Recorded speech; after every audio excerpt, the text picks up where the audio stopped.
একটা মিডিয়া দেখছি যাদবপুর নিয়ে কেঁদে ভাসিয়ে দিচ্ছে। যাদবপুরে জানেন বন্দে মাতরম বলতে দেওয়া হয় না, যাদবপুরে জানেন জাতীয় পতাকা ওঠে না, যাদবপুরে জানেন শিক্ষা দপ্তরকে ঢুকতে দেওয়া হয় না, যাদবপুরে জানেন সিসিটিভি লাগাতে দেওয়া হয় না। যাদবপুরে এক শ্রেণীর টুকরে টুকরে গ্যাং, এক শ্রেণীর জিহাদি,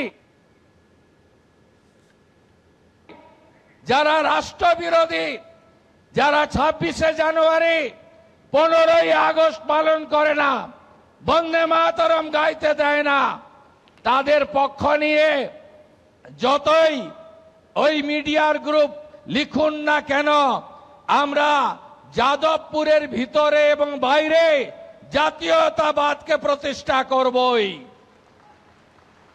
এই সরকার ডক্টর শ্যামাপ্রসাদ মুখার্জির স্বপ্ন নিয়ে এসেছে, তার স্বপ্নকে পূরণ করার জন্য এসেছে। এখানে রাষ্ট্রবাদ, এখানে ভারতীয় সংস্কৃতি, এখানে সনাতন সংস্কৃতি, এখানে বন্দে মাতরম, এখানে তেরঙ্গা জাতীয় পতাকা, এখানে জনগণ মন অধিনায়ক, এখানে ঋষি বঙ্কিমচন্দ্র, এখানে নেতাজি সুভাষচন্দ্র বসু, এখানে রবীন্দ্রনাথ ঠাকুর, এদিকে মা কালী কালীঘাটের, ওদিকে দক্ষিণেশ্বর মন্দির, ওদিকে বাবা ধাম তারকেশ্বর ধাম।